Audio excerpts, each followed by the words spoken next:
Got everything laid out. A lot of cool stuff. So we got everything laid out. It does look like a train wreck, guys, but it's not. So we're going to show you guys kind of what we're doing here. We're going to lay out the stuff on the table that's easy to do. We're going to put it together, and then we're going to jump into the machine next. Wayne's putting together over here the radio and the mic itself, the mic system, the rugged M1. We did figure out where this goes. We always knew where it went. If the machine was upside down, that would look correct, which we're not going to do lately. Again, we've already replaced the plastic twice. So next week. Stay tuned. So he's just mounted on there in the bracket right here. So we have the main bracket here, and then inside we have another bracket where this one will connect to. And we'll show you guys that in a minute. So while he's doing that, I'm going to take this wiring. So I'm going to take about 3 feet of wire. I'm just going to cut off the ends here that they give you. They give you these hooked directly to the battery. But we're not doing that directly to the battery. They have a little fuse in them and everything. So we're going to cut those. We don't need those. That's all extra. Throw it to the side. Strip your wire.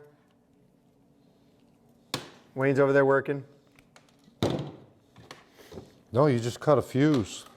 Cut the fuse off. But anybody that has a Pro R, we have these connections right here. This connection right here will go into the top of the fuse box on the Pro Rs, and then we don't even have to worry about them. It's a Polaris thing. I just wouldn't understand. Yeah, you guys see the machines next to it. This one, you don't want to see them. On this, there's a couple of options. We could try to slot this little tab to get this bolt in here. If you were real fancy and wanted to get the perfect size length or the perfect length bolt, you could probably slide a nut down in here and get the right bolt. What I think we can do is we're going to do a little bit of backwoods. Some call it redneck. Everybody's got their terminology for it. I don't know if you guys can see it. But what I'm going to do is I'm going to pry this out ever so slightly.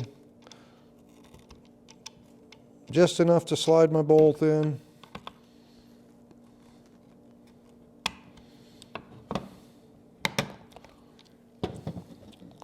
Ta-da. Save you a lot of time. While he's doing that, I'm just taking these wires and heat shrinking them together. So when you guys get out there and you feel like us and we do the mud runs or something else, you do not find yourself full of mud and you're wiring and not be able to play because everything shuts off. How does that happen? Who plays in the mud these days, Jason? Nobody. I don't. But just heat shrink them real quick. These are the best things ever. The reason I tape it up is just so the wires aren't all running back behind there all over the place. So if you look what he's doing on the back of it, there's 2 different wires. So both these mechanisms right here, they'll apply themselves together right through here and then through the filter itself. It's not an air filter as he said earlier. It is a sound filter. It's an air filter. An air filter. So that'll just keep some of the noise out. They're really good to have, guys. If you don't, you'll get a little bit of buzzing noise in your headsets, and that is annoying as can be. Got ourselves a radio, Jason. Wait, stop. Stop in the name of love. Nope, just telling you how to wire. You're doing a great job. So. Yeah. So what else we got? Oh, so we got the next wires that we're going to plug in over here. These are going to be for your headsets, and you've got a driver and you've got a passenger, or pilot and co-pilot as Rugged calls it. Yep. Everything's going to be color-coded and identified. So now what we're going to do, guys, is we're going to take this part, we're going to pause for a minute, we're going to jump into the inside of here, and we're going to start the cutout. So we're going to cut the inside of the machine out because there has to be a little bracket. You're cutting your machine. I'm not cutting your machine, Jason. I don't know if you want to pay 50 grand and then cut up the inside of your machine, but you can use my tool. I ain't cutting. You're cutting it. We can do a little dotted line. Cut twice, mark it once. There you go. Well, guys, we're back at it, but we're inside now. We're going to show you guys what we're doing. This is probably the biggest part of the whole thing here. You want to make sure that you got your little bracket here. It goes here. So if you're looking, it's going to mount. The screws are going to go on towards you on the inside. So you can screw in, actually get the drill bit in there. but now we're going to measure it out. We're going to keep the top brackets here with the switches, so we're going to trim out through the bottom. So the first thing we're going to do is come through, pop out all your little brackets here. Just make sure you have no wires or anything else back there.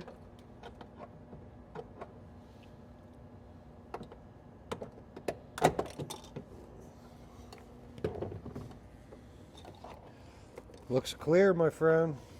So the only thing back there that we have on the bottom here, there is a little LED light. So we're going to try to go around that, make sure that we don't mess with that. So we'll pop it out. But the first thing we'll do is take a bracket here. So lay our bracket out here where we're going to put it. We're going to take our little marker and we're going to mark the inside here. So if you're looking, This is a soapstone, so it'll make a mark on the plastic that we hopefully will be able to see. so when you're cutting these out, you want to make sure you can still get the screws in there. Round it out a little bit on the top. It's kind of hard to see.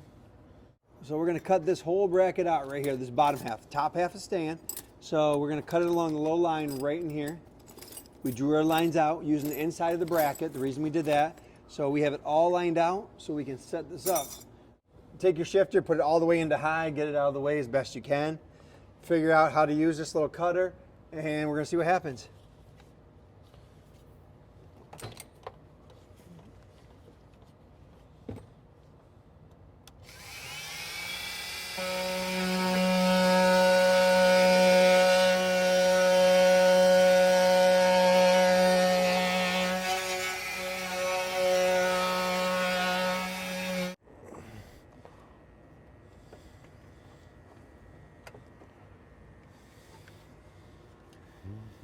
Okay, now you guys can see with this light that makes noise, there we got it all cut out.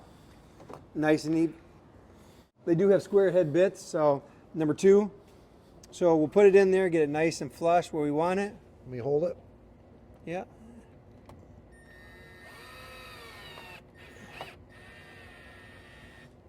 And I got this drill because the only reason I'm using this one right now is because it's not a lot of power and I don't want to rip through it. Okay, so if you guys look in here, this is pretty easy to feed down. This wire right here that plugs in goes in here. That plugs in. We'll show you that one last. But the reason we put that extra 3 foot of cord is that you literally just drop it straight down here to this open area you just cut open. Pull that wire down through the middle of your bracket. Yes, I do have, like I said, I do have a little bit extra. I will keep that in there just in case we ever have to move the radio. But now here's a power cord we're going to plug in.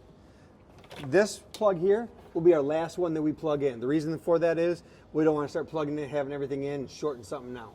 So this will be our last thing that we do. So we'll close this up, put it on top. But now we have our power in all the way to here. Like I said, that's the plug. That's the easy way to do it. Now we're going to show you guys right here. I'll give you guys a little more light in there, right there.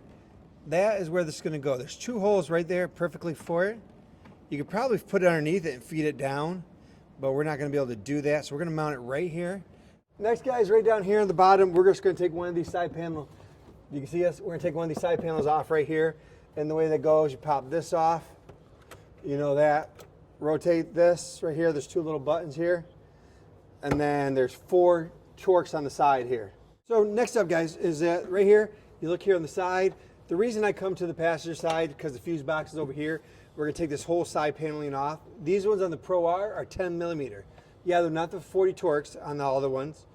But, and then on this side, the seat belt is away from it. The seat belt is right over it on the driver's side. So we're just trying to eliminate some of the harder.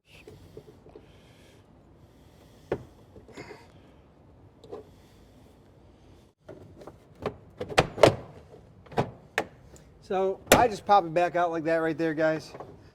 So when you're running the plugs back here for the headset, guys, everybody does it a little different. Some people are running over here along the edge, you know, on the other side where you step on. Some people run them through here in the middle. The reason I'm running them through the middle, because I want everything connected through the middle. I don't want to get caught in the way of the chair when I pull the chair out, especially with the Pro R, guys, because you got to take the chairs out every time you change the belt. So the reason we're going to run through the middle is that we're going to get away from that problem of getting them pinched behind there on accident if something happens. So what we're doing, guys, in the back side of this and the bottom is we're drilling a hole so we can run the wires down and feed them through here, so we don't need them around the edges or anywhere else. So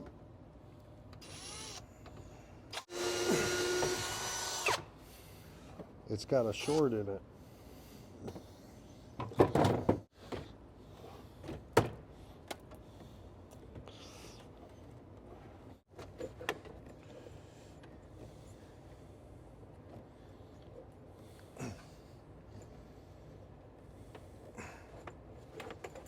we ran them through here, around the back here, and then we popped them all the way back through here. The reason we did that is to give ourselves a little more room.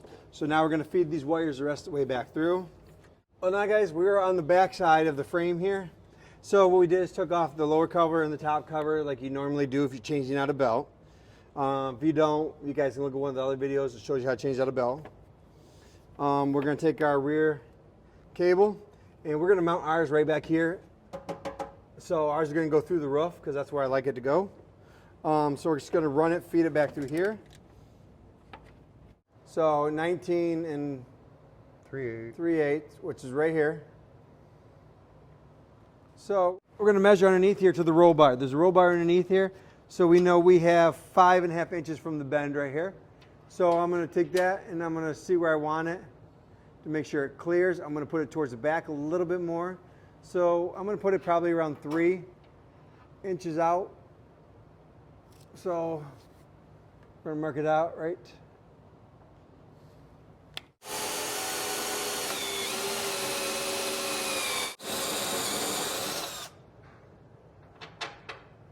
Beauty. Just like that.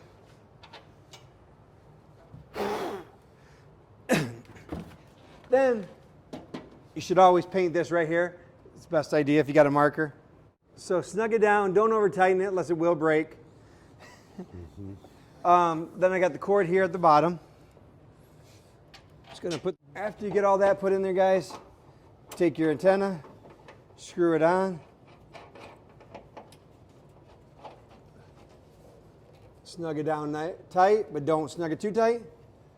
Make sure we got enough range. So now we're just putting a couple zip ties on here, guys. The reason we're doing that is we want this thing snug. We don't want to pinch the wires, but we want it on there. We want to make sure it's secured on there, guys. So what we're looking at, guys, here is we ran the wire right on the back. You can barely even see it. Over here down the edge, right along this right here of the frame. And we tucked it in underneath through here, guys. So you can feed it through. If you look through here, you can feed it through right in there, guys. And then we fed it all the way back through here. It's all hidden underneath the plastic, so it does not get hit by rocks or anything else while we're traveling, guys. You want to make sure that you get that stuff covered up, because if not, you're going to tear it up when you're driving. And as you guys can see in there, right in here, we got it wrapped up. And we'll zip tie all that up here in a second. But we're getting it all put away, guys. You'll take this, wherever you are. I have mine over here on this side so I can hit it while I'm racing. So if I'm driving, I'm hitting, I want to be able to hit that button pretty quick. Then you'll take a zip tie on the back of this. We'll put a zip tie in to hold this, but you're going to want this a little bit loose. So when you turn the wheel, it does not get pinched off. You can see Wayne right there is putting this part together. Everything is color coded from the headsets to everything, so it makes it pretty easy. Oh, it's so easy. It's as easy as starting a Polaris. That was pretty hard this morning, actually. Scared you, didn't I? Mm-hmm. Oh. So we have to take the bracket right here. We had to tip it out a little bit like this, guys. So it was like this instead of flush back there. Because there is a metal bracket behind there that it will not fit all the way back. Now I'm monkeying with the wires, getting them just right. There it is. All right, guys, we're going to drill this cup holder for his wires here. We need a hole just big enough to get one of these and one wire through. So, going to use our famous step drill. We got it. Step stool. That size. It was that size.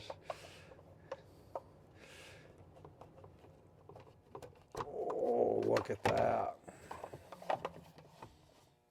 So right here, guys, the cable cords are right here. So they're tucked in here, down here. The reason we put them in the cup holders like that, it keeps them out of the way so it does not get pinched or have any problems back here. They're out of the way. Yeah, you lose one cup holder. If you want your passenger to have a cup holder, buy one that goes right here. Okay, guys, you can see this thing's got a pretty nice bus bar in here from the factory. Jason bought those plugs off Amazon that are going to utilize that factory bus location. Again, something I'm pretty impressed with. Take your new one. Whoa, something kicked on, guys. What is that? Plug it in, make sure it's secured.